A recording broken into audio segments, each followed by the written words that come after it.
Hey there, and welcome to episode number 32 of season 2. I think we'll actually stop to count those. Of the World of Presentations podcast brought to you by us at Presentation Agency 356 Labs. I'm Boris, the founder of the company and your host for this episode. And today, together with us is an author, a speaker, and someone who also, as us, truly cares about effective presentations. Maurizio La Cava. Do I pronounce that right? Perfect. Is it right? It is correct. Okay. He is the author of 2 books, Lean Presentation Design and Startup Pitch Presentation.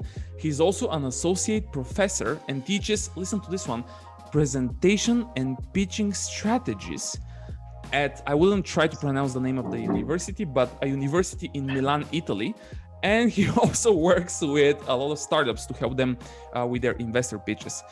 Surely he does a lot more than what I mentioned, and that's why I'm saying welcome, Maurizio, to the podcast, and tell us, what did I miss? Thank you very much for having me here today, Boris. It's really a pleasure to be here and share with you about our different point of views on the presentation world.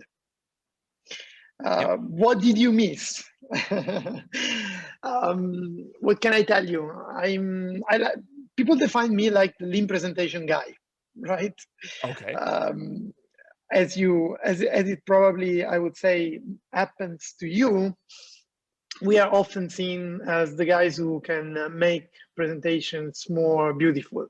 But the reality is that behind our job, there is much more, I believe.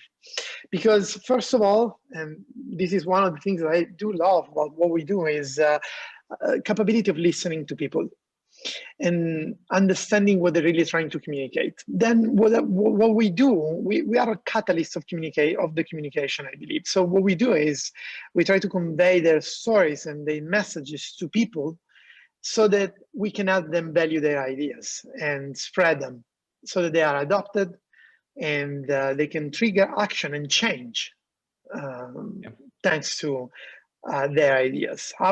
After all, as quoting the mom of the presentation design, Nancy, she says, you can have the brightest idea ever, but if you're not able to communicate it properly, then it will just die within you, right?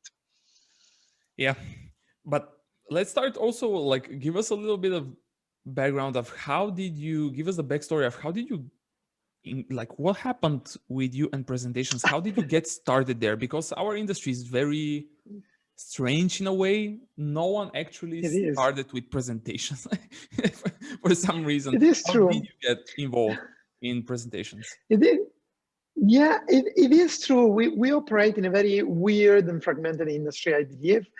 The way I started is because of a personal need. So I used to work as a management consultant first in Accenture. Then I did work in marketing, international marketing for Ferrero in chocolate, Ferrero Rocher, if you know it.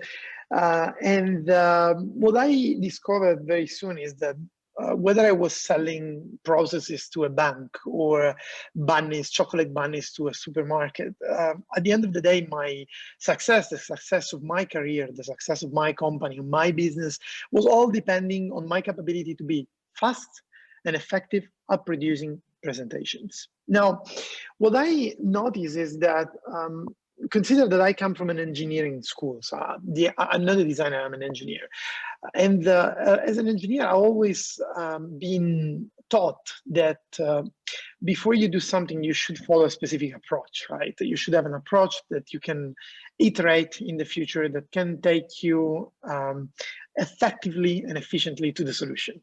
And this is always like that. When you do data crunching, you analyze sales, you work with financials, you work with processes, you modelize organizations. You always have a framework of reference to do that. But when it came to presentations, you have nothing. You have books, yes, you have books that you can read. You have plenty of things, at least 10 years ago, you didn't have all of the things, but now you have more and more materials.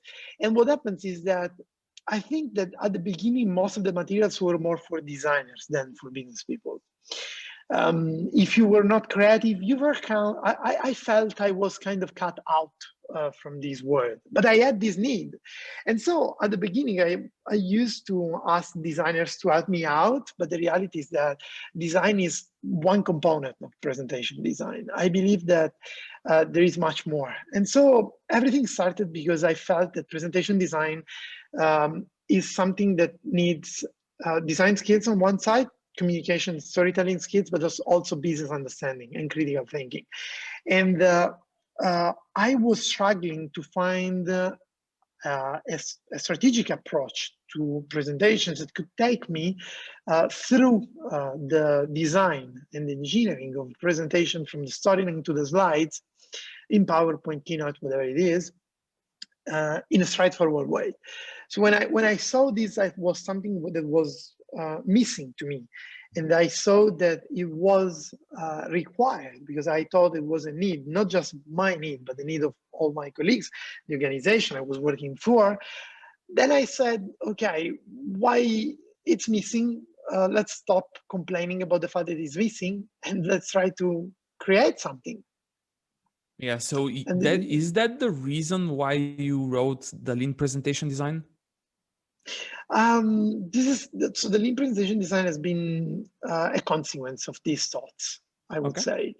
say, because what I started at the beginning, when I left the corporate world and I started involving myself into the presentation world, I didn't start with the lean presentation design. I didn't start with the approach itself, but I did start with practicing. So what I did first and foremost was I started designing presentations for the others, because my first thing was, okay, I need to learn how this works. I need to learn more about presentation. Now, I came from marketing, so I wasn't starting from zero, but still, there was a lot of steps to do.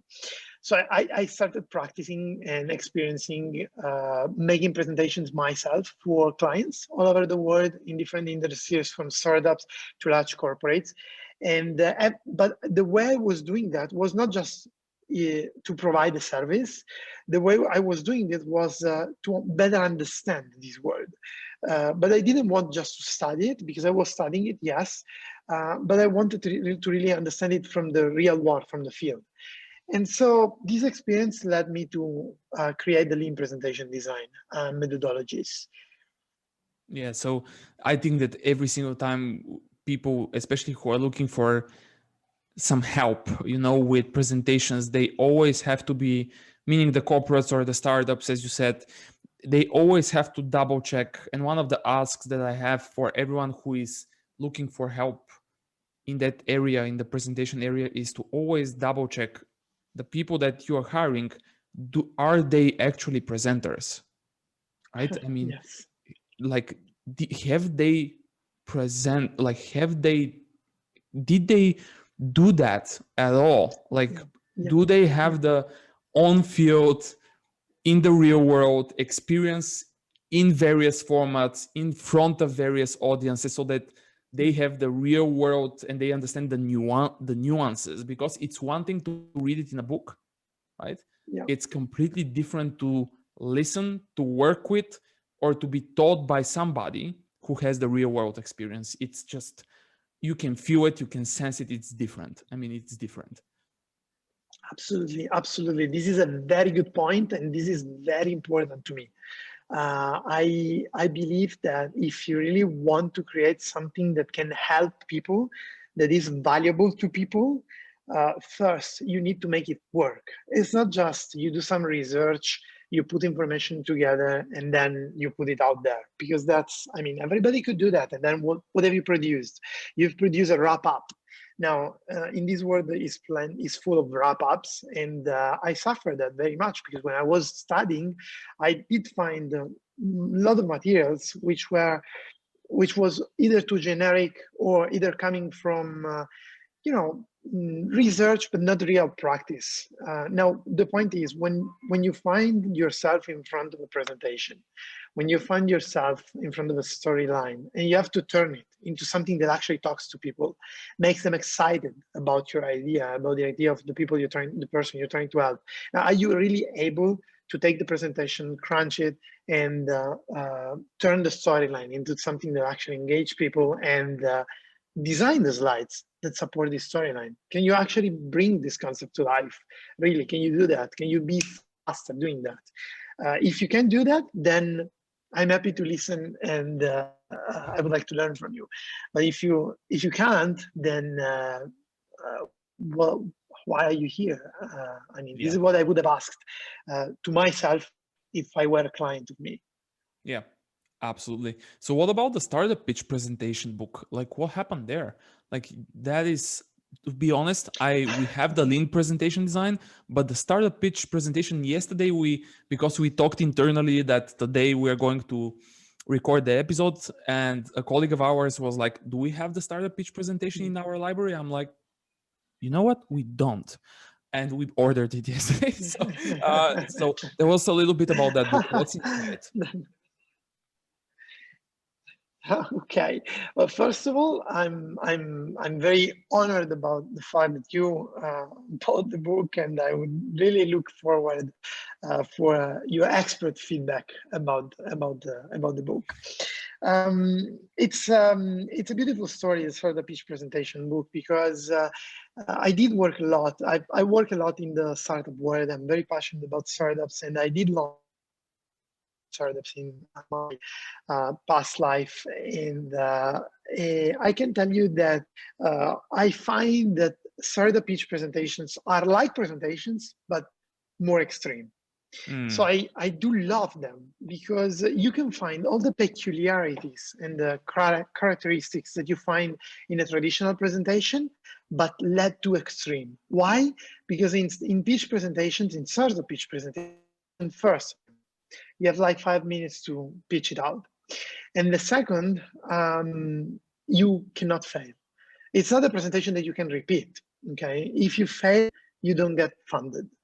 And so you have you have minutes to pitch it and to convince investors that your idea is the one to invest on instead of the others.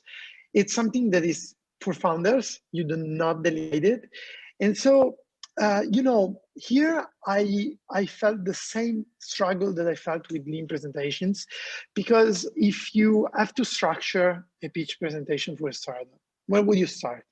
How would you end it up? Which sections that need to be absolutely included within a pitch presentation? So the first time I wondered and I asked myself these questions, I went on Google and I looked for an answer. And what you find on Google is plenty of structures. So you have the pitch structure recommended by Sequoia Capital, the one recommended by Paul Graham, the one recommended by 500 Startups, and the one recommended by Guy Kawasaki, and so on and so forth, right? Everybody is telling you which structure you should use.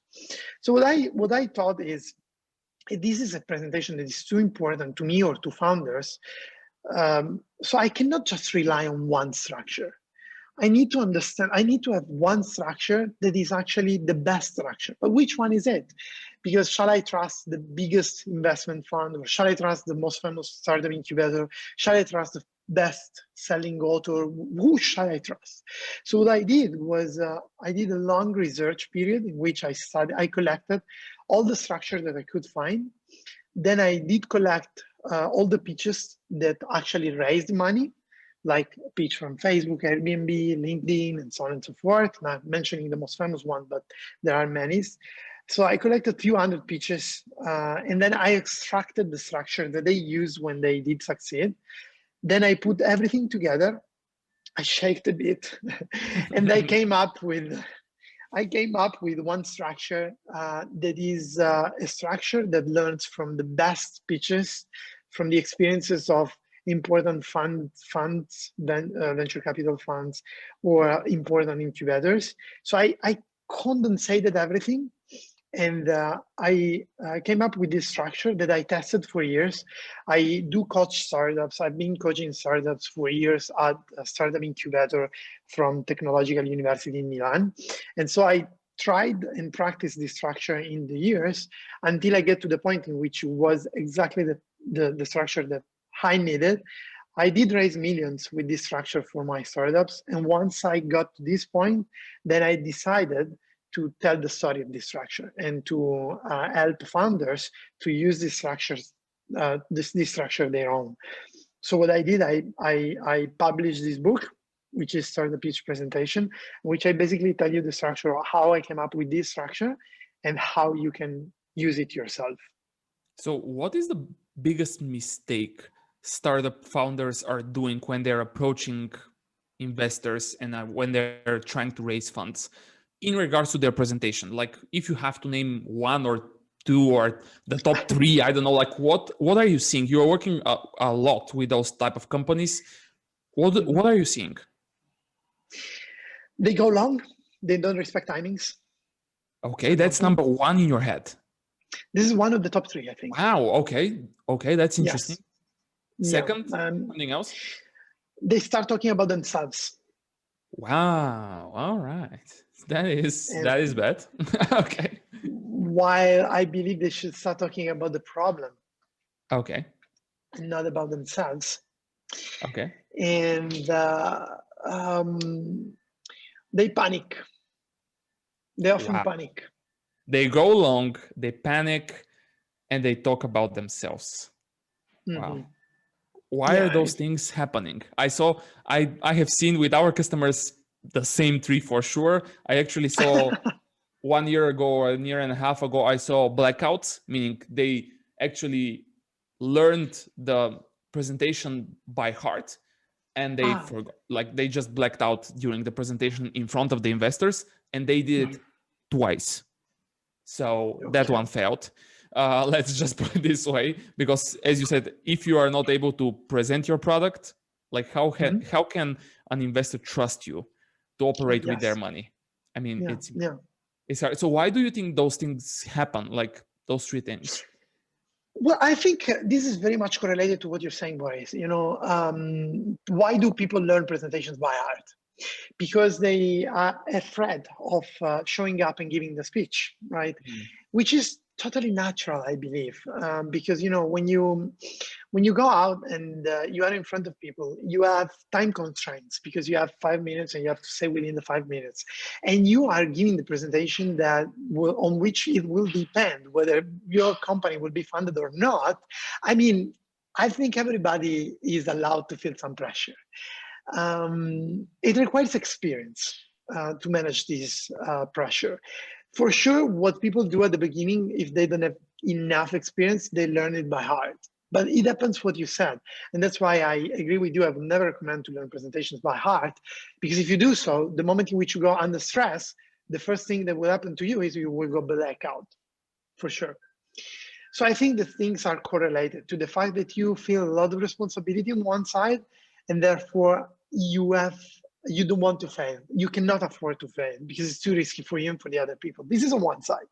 And on this, there is not much that I can tell you apart from do it as many times as you can. This is what I tell to my startups. Every opportunity to give a pitch is a great opportunity. So just go out and do it because you need to earn as much experience as possible. And this is like the most important thing, I believe, for the delivery.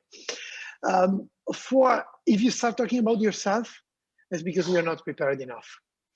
Because I mean, if you study, and you don't need to study my structure, if you study on the web and you go and search other structures about pitch presentation, I mean, every serious structure that has really got some funding. To me, a serious structure is a structure that landed some funding.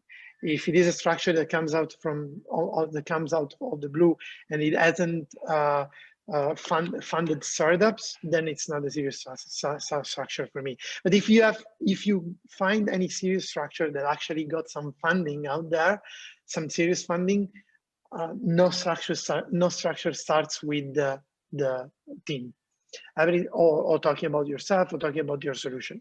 Every good structure starts with a problem. Eventually, there are some authors that say that you should start with the elevator pitch. So a sentence that in a sentence summarize what it is your solution about. But it's a sentence, and then you start with the problem. If you start talking about yourself, this is who I am, this is my team, this is what we've done, nobody cares about that.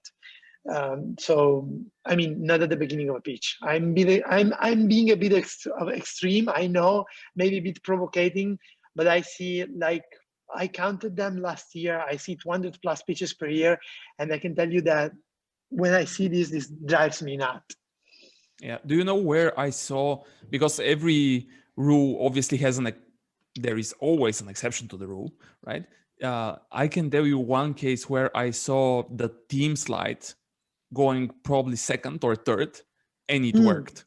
But again, this is, as you said, exception to the rule, because I completely support what you're saying here. The case was when the team itself was like just plain and simple rock stars. Okay. And I mean, insanely popular people with multiple successful startups and exits, right? And they use that to build credibility at the beginning and tell you, hey, chill, we know what we are doing, like we have done it. Yeah. Okay, this is a very interesting example. There is a famous quote. I think it's from the founder of Pixar, I believe, and it says, "You can have a brilliant idea, you put it into the hands of a bad team, and will be a failure. Yeah. But if you have a bad idea and you have a very good team, then eventually they will come up with a better one, and they will succeed." So I would definitely agree with you that if you have such a brilliant team, then eventually the idea doesn't even matter. It's a matter of people. Yeah. So what about you also have an add-in for PowerPoint? Like, what was the name of the add-in, and how did you end up doing an add-in? that's that's another story. Well, yes, so the add-in is called MLC PowerPoint add-in. MLC standing for Maurizio La Cava. It's plain and simple. Yeah, it's mentioned a few times in the book, or also in the Lean Presentation Design for sure. Yes, I do mention it because this is my magic wand. I do create buttons for PowerPoint. Simply said, why? Because of a simple reason. I believe that there are. Let's put it this way: if you can use tricks to be faster and accurate, I think you should do that. And software can help us a lot, even though it's not easy, because I've been inventing buttons for PowerPoints now for the last 5 years at least, and I've invented 20 plus buttons. And I can tell you that at the beginning, the reason why I invented it was for winning competitions against my competitors. So it happens that at the beginning I was, when we as agencies, it must have happened to you as well. I believe you are in pitch with other agencies, and it happens that timing is crucial to the client. Also, always timing is crucial to the client when it comes to presentations, especially because presentations always come to the last minute. Then the client realizes that they cannot sort it out, and so they contact you. And they always go like, the presentation is tomorrow. We didn't know you exist, and now we need you to save our lives, because on this presentation it depends on our career. New clients always go like that, and so I needed to be fast, and being fast was a competitive advantage. So at the very beginning, what I told myself was I need to be faster than I am. The way I work with PowerPoint is very weird, and I do take care about each click that I do on my keyboard, on my mouse. So I really count them, and I spend time observing people, how they work on PowerPoint, counting their clicks by task. So I'm really obsessed about optimizing the way we work on PowerPoint and the speed. And therefore, every time I find recurring tasks that can be automated through functions, I just invent the buttons. And so I ended up inventing several buttons, and I have a huge pipeline. It's just that I'm always come up with new buttons, and my team hate me for that. But I think that once they find the button and they try it, then they sometimes they change their mind. But anyway, yeah, it's a matter of being faster at producing more accurate presentations. At the end of the day, I decided people saw me using it, and my clients started asking me for it.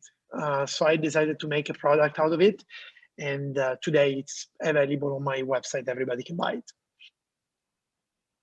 Yeah.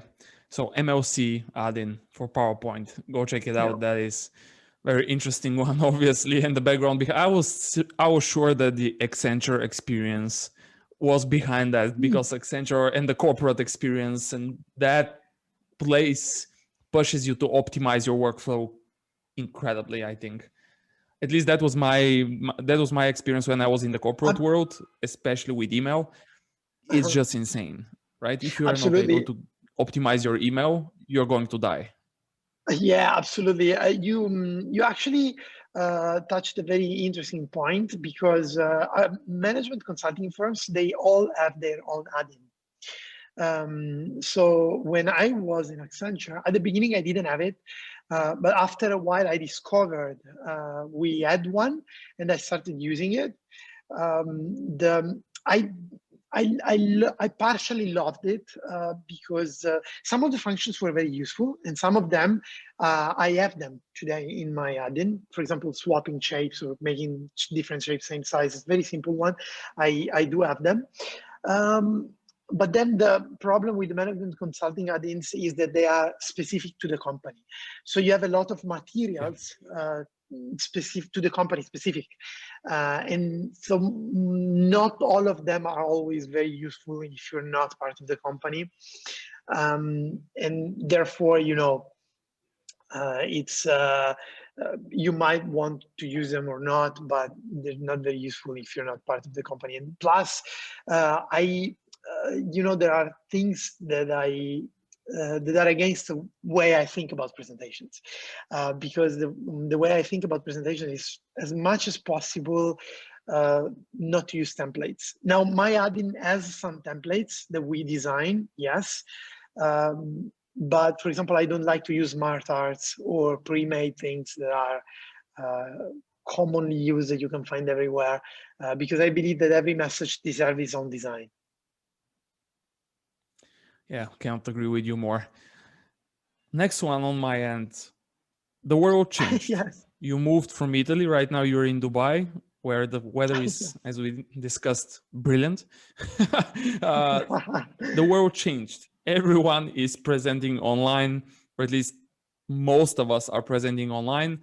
And it seems like we're going to be doing that for quite a lot of time. What are you advising the students that you are teaching? What are you advising the people that you're working to change, to do in a different manner? Like, what are the things? Thank you, Boris. This is a very interesting topic, and I'm working a lot on this topic. I'm working and producing new materials. I'm giving a lot of speeches on this topic. So, when you give a presentation online, I believe that several things change and several others stay the same. They say the same, because you have to have an effective storyline. This doesn't change. You have to have a good design, good enough for the specific experience. So a design that adapts to a screen sharing session eventually. But there are things that actually change. You don't have people in front of you, right? You cannot see them. And so how do you actually interact with them? I believe that there are several ways to trigger interaction online. Here, technology plays an important role. So what I think is, first and foremost, you should think how people how people see and hear you during a presentation. How do they see you? The camera is important. Camera is important, and so I believe that we shouldn't use, as most of us do, the webcam from our computer if you really want to know it, because most of the time it's not positioned at the right height, and most of the time it's not as good in quality as, for example, the camera of your smartphone can be. So what I do is, most of the time, I try to use my smartphone instead of my laptop camera, because the quality is way, way better. You can do that with apps. You have apps like EpoCam or IVCam that can turn your iPhone or whatever. I have an iPhone, but it could be whatever smartphone with Android as well.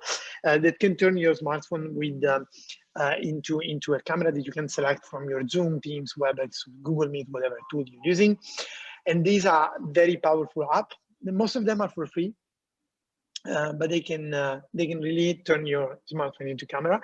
Then I use a tripod, small tripod. You can buy it for $10 on Amazon, so that I can decide which height is good for my smartphone, and so that you can actually see me properly when I'm presenting.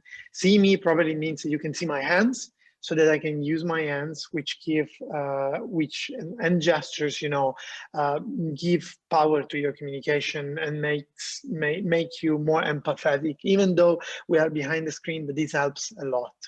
Trust me on that. So this is one trick about technology. I think as much as possible, caring about background noise. Now, this I haven't tested it yet, but I know that there are some nice solutions about background noise. So there are some softwares that actually can clean it while you are giving the conference. I was reading about these softwares recently. I haven't tested them out, but if they work, I believe we should definitely test them. Teams or Zoom, they have their own filters. You can try to turn them on and off and see the difference. So this can really help you a lot. I do use a lot the presenter view of PowerPoint. I believe this is fundamental when you work with presentations, especially when you work with presentations online, but generally speaking with presentations. Why? Because I don't like when speakers read their own slides. So I don't like when people wait for the next slide to come out and then read and comment on it. I believe you should anticipate your next slide. To do that, presenter view is an amazing tool to be used. And so here, this implies a little bit of setup to do that. So when you give a presentation online and you share your screen, what happens is that if you want to trigger the presenter view, normally you should have at least two screens. But you can even do that with just one screen with a secret shortcut in PowerPoint.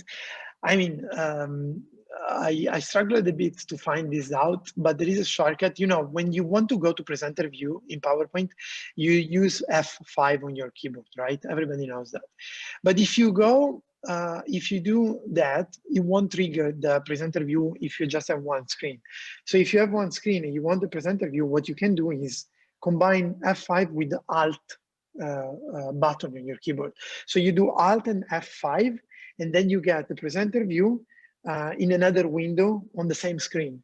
So then with your Teams or Zooms or video conferencing app, what you can do is you share your screen, but instead of sharing just the screen, you share the app. And which app? You share the full screen slide. So I know I'm being a bit technical here, but I'm sure that when people will re-listen to the podcasts, they will probably pick it up.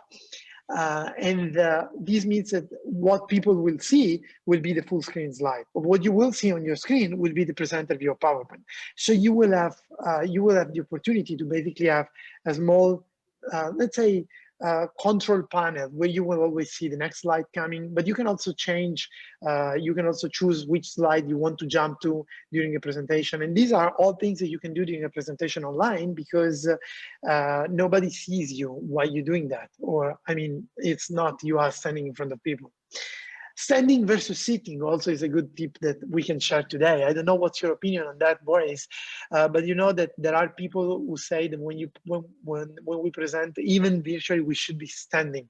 Now, most of the time, honestly, I'm sitting because it's more comfortable to me, and I have my setup with the multiple screens and my laptop close to my hands.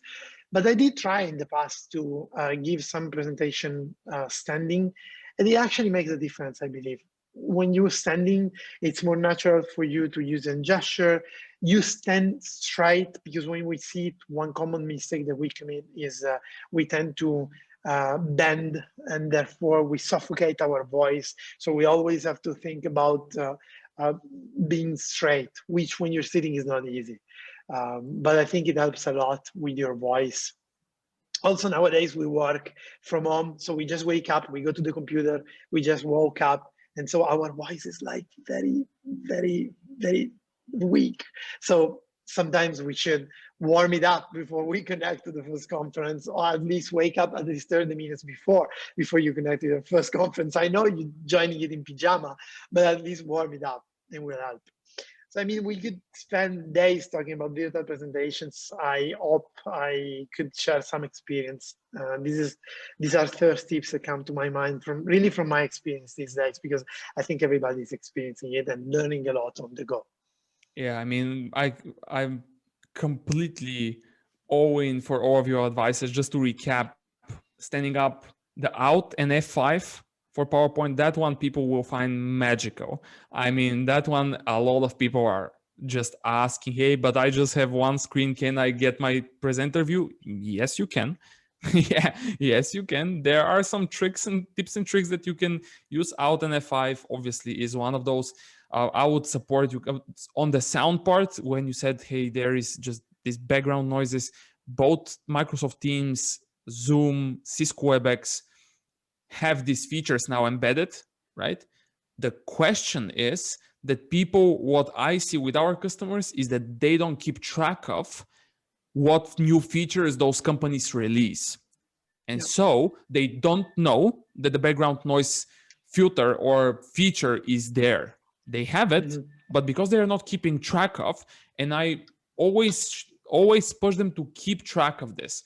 And we personally, for example, I personally use a tool that's called visualpink.io, where you can place the release notes of each of those platforms, because they have these release notes pages where they publish what are the updates. You just Google release notes Zoom, release notes Cisco WebEx, release notes Microsoft Teams. You copy those three URLs, right? Those three links, and you paste them into visualpink.io. And that service actually checks for whether or not that page changed. And if that page changed, it sends you an email. So you don't have to do anything, you know. But if a page changes, that means that any, like, one of those companies actually announced something, right? And this way you can keep track of what's new and what's in the platforms. Zoom, for example, is like on a weekly basis, they update something. It's insane. I mean, these guys are crazy. Microsoft and Cisco at least update on a monthly basis, but Zoom are updating on a weekly basis. And just to add one, the video and what you said, all of those apps and using the iPhones, we actually saw people, we advised them the same as you said, and they actually said, wait a minute, we have this old iPhone that we are not using for anything. Why don't we repurpose that? And still, as you said, when they turned on the back camera of the iPhone, it was on an old iPhone, it was so much better than the webcam, right? Just so much better. One last, the one that you may want to check in regards to background removal, they are not sponsoring the episode, and they decided to not sponsor the conference, but I will not touch on that one. They're called crisp.ai. You may have heard about those guys. Yeah, you may have heard about those guys. And for everyone who is listening, crisp.ai is a very interesting tool for noise and background noise removal. However, now that you have them in Zoom and Microsoft Teams and Cisco WebEx, it's tricky whether or not you are going to pay for something additional, but even though they have some free stuff, but Crisp AI for everyone that wants to hear about and wants to check that stuff. Wow, that was very practical. Like a lot of practical things coming out of you from you today for some reason. Brilliant. So we were talking about, like, we covered a lot obviously, and it's already 40 minutes. I don't know, like it is 40 minutes actually. So where before I ask you where can people reach out, connect, whatever, is there somebody that you can think of that made an impression on you in the presentation industry, or somebody who is coming from the business field, or a founder, or whoever, that you think they really understand presentations, or they really seem to care about presentations, that we should try to get on the podcast? Is there a name? Yes, I would say so. Um, I I would actually mention there is a person who taught me at the beginning how to stand in front of a crowd and do not panic, as we were saying before. So she taught me how to actually deliver an effective speech, and I found her very inspiring, the way she taught me, because it was very concrete, and she was something who was doing that really. Um, so her name is Fiona, and I can definitely help you out with connecting with her if you like. But definitely, I think she would be added value to this podcast because what she taught me really made the difference from being very shy and when standing in a conference, even in a meeting room, not with many people, to presenting with confidence. So what is her name again? Fiona. Fiona. Okay. Mm-hmm. We need to Yeah, find she's her from on the LinkedIn. UK. We need to find her on LinkedIn somehow. Do you know her I family will. name? I will connect you with her if you like. Okay, perfect. Because I wanted to kind of share that with everyone, so that if she's Ah, in the world of presentations, at yes, least she is. they can follow. They can follow Yeah. her work. So it's Fiona Talbot. Okay, that is an interesting family name. She's from the UK. All right, yeah, that now makes sense actually. That is a popular family, I think there. Okay, we'll definitely try to reach out, or you introduce us to her, and everyone who As you is wish. listening to this one, take a look at her work. Obviously, you can learn something from her too. So, where can people find more about you? We're going to make sure that we're going to link and put links to the books and to the Addin. But what is the best way for people to Thank you. connect? MaurizioLaCava.com. So my name and surname.com. I only have one website, and that is where you will find everything about me. I'm very active on LinkedIn as well. If you like to connect, guys, happy to be in touch. But where you can find all my resources and you can learn more about Lean presentation design is MaurizioLaCava.com. Okay, so we'll link all of this in the podcast show notes so everyone can check those things out. Again, Maurizio, thanks for joining. I mean, that was super nice. Thanks for joining. Thank you very much. Thank you very much for inviting me. Oh, I think that we can obviously talk about this topic for hours and hours. Obviously, the virtual one is a big one, but hey, if everyone has any question, let us know, right? Shoot us a message on any social media platform. I'll tag Maurizio also to take a look at it and make sure that you get a reply. In the meantime, that is the spammy part now. Get ready for it. Visit 356labs.com and not 365labs to see what we are doing and how our company can help you and how it can help you write, design, and deliver truly effective presentations. And of course, don't forget the Present to Succeed conference, the biggest presentation skills event that's coming up in April. So make sure that you get your ticket now. Thanks for listening, everyone. And in case you found this episode useful, and I'm sure you did, subscribe to it, and why not even leave us a review on iTunes or share it with a friend, we would appreciate it. Thanks again, and see you in the next one. Bye.